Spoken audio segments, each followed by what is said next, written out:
Bien, ça faisait longtemps que je souhaitais venir dans cet établissement qui est dans un régime un petit peu particulier d'accueil des détenus.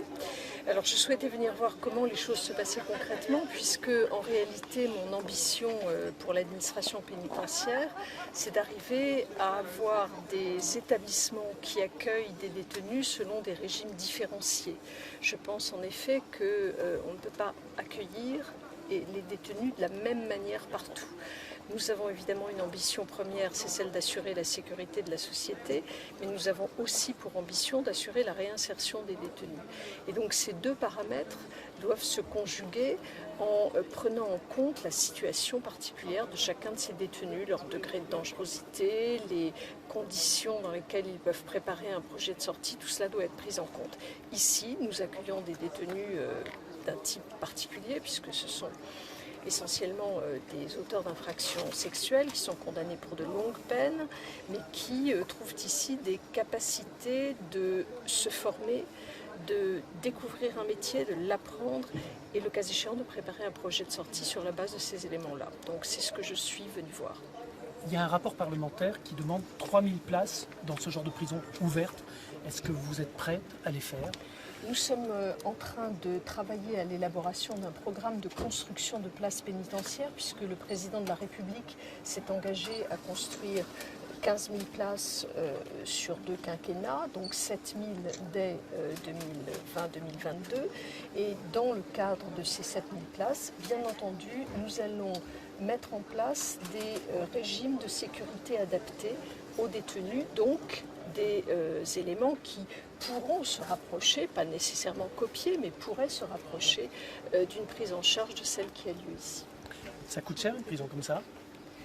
Je crois que cela coûte moins cher qu'une prison extrêmement sécurisée. Il y a néanmoins des frais de fonctionnement qui doivent être pris en compte puisque vous avez pu voir que les détenus bénéficient d'une liberté d'aller et venir qui est importante.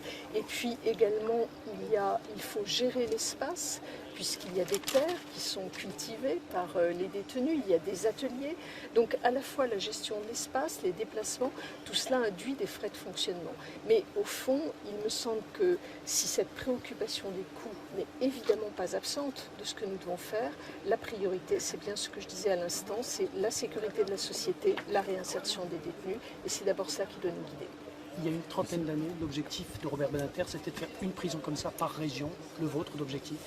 Moi, je pense que nous n'avons pas affaire exactement aux mêmes détenus qu'en 1984, quand Robert Badinter a lancé ce programme-là, mais je crois que l'idée, le concept, comme on me l'a dit ici, le concept que voulait défendre Robert Badinter, c'est-à-dire un concept de réinsertion par le travail et donc d'apprentissage de l'autonomie et de la responsabilité pour les détenus, cette ambition-là reste toujours valable.